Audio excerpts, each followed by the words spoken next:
chers amis, la France s'enlaidit.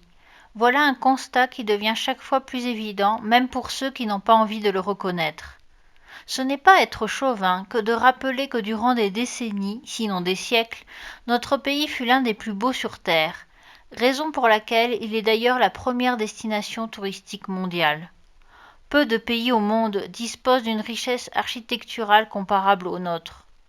Hélas, depuis le siècle dernier, un mauvais sort semble s'être abattu sur cette terre de contes de fées.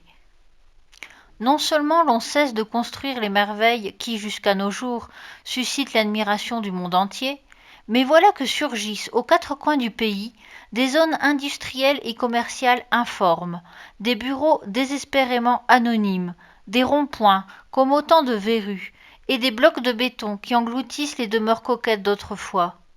Les vallées et le littoral sont défigurés par des colonies d'éoliennes et les pavillons nouvellement construits sacrifient à un même modèle tristement fonctionnel et indifférent aux styles architecturaux propres à chaque province. Comment le carrosse a-t-il pu se transformer ainsi en citrouille? D'après vous, quelles sont les causes de l'enlaidissement de notre pays? J'attends vos réponses dans les commentaires. Dans les colonnes du Figaro, Tristan Claret Trentelivre, enseignant en classe préparatoire, s'interroge sur ce qu'il appelle notre consensus esthétique réactionnaire, qu'il résume en la phrase maintes fois prononcée face à un bâtiment du passé. Cela a le charme de l'ancien.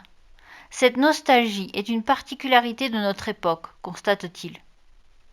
En effet, à la fin du XIXe siècle, un immeuble haussmannien flambant neuf n'aurait nullement été jugé inférieur aux constructions moins récentes, tout au contraire. Par ailleurs, il est peu probable que les immeubles en béton de 1960 bénéficient d'une quelconque faveur d'ici la fin de ce siècle, constate, à juste titre, M. Claret Trentelivre. Ce n'est donc pas l'ancienneté à elle seule qui donne, par le seul fait du passage des ans, une valeur esthétique aux édifices. D'après l'enseignant, l'architecture contemporaine est marquée par une rupture esthétique qui la rend différente de toutes celles qui l'ont précédée et qui explique l'aversion qu'elle suscite, l'indifférence fonctionnaliste.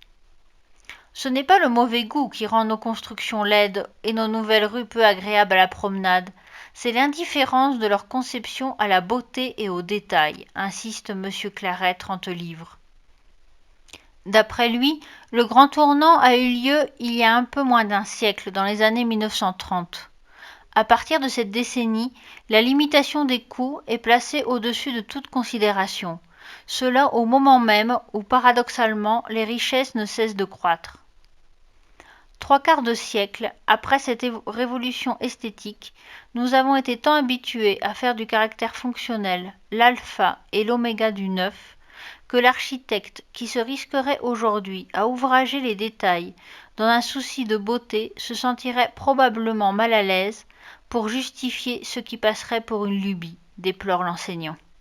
On ne comprend absolument rien à la civilisation moderne si l'on n'admet pas tout d'abord qu'elle est une conspiration universelle contre toute espèce de vie intérieure, écrivait Georges Bernanos. On pourrait ajouter, sans trahir l'auteur de ces mots, que cette conspiration est aussi dirigée contre toute espèce de beauté. Ce n'est en effet pas seulement en architecture que le fonctionnalisme triomphe au détriment de l'esthétique. Les modes vestimentaires, le mobilier, la littérature, la gastronomie, la peinture, la musique, partout la laideur semble l'emporter, comme si la beauté était devenue non seulement superflue, mais encore incongrue et donc malvenue. Les auberges accueillant d'autrefois ont ainsi laissé place au fast-food, les tenues élégantes aux leggings et aux bermudas, les enchantements de la musique dite classique aux mélopées abrutissantes du rap, et les splendeurs de la messe latine aux rites réformés par le pape Paul VI. En édifiant un sanctuaire tel que le Mont Saint-Michel, l'homme du Moyen Âge voulait faire advenir, même imparfaitement, la beauté de la Jérusalem céleste dans ce monde. Bien que, d'une façon moindre, les édifices civils médiévaux, tels que les châteaux ou les universités, étaient aussi pourvus de cette sacralité et de ce pulchrum qui faisait lever les yeux au ciel. Les édifices modernes ne sont pas pensés pour s'émerveiller, mais au contraire pour que ceux qui les fréquentent demeurent prostrés dans cette existence, les yeux rivés sur la seule satisfaction de leurs besoins matériels. Ce n'est donc pas sans raison que certains de nos contemporains parlent de la vie urbaine comme d'un enfer. Le défaut de beauté, d'harmonie et de spiritualité est le propre d'un monde où Dieu est absent. Derrière l'enlaidissement de notre beau pays, c'est bien une crise métaphysique et spirituelle qui se cache. Si vous aussi, vous avez votre avis sur le sujet, n'hésitez pas à commenter cette vidéo.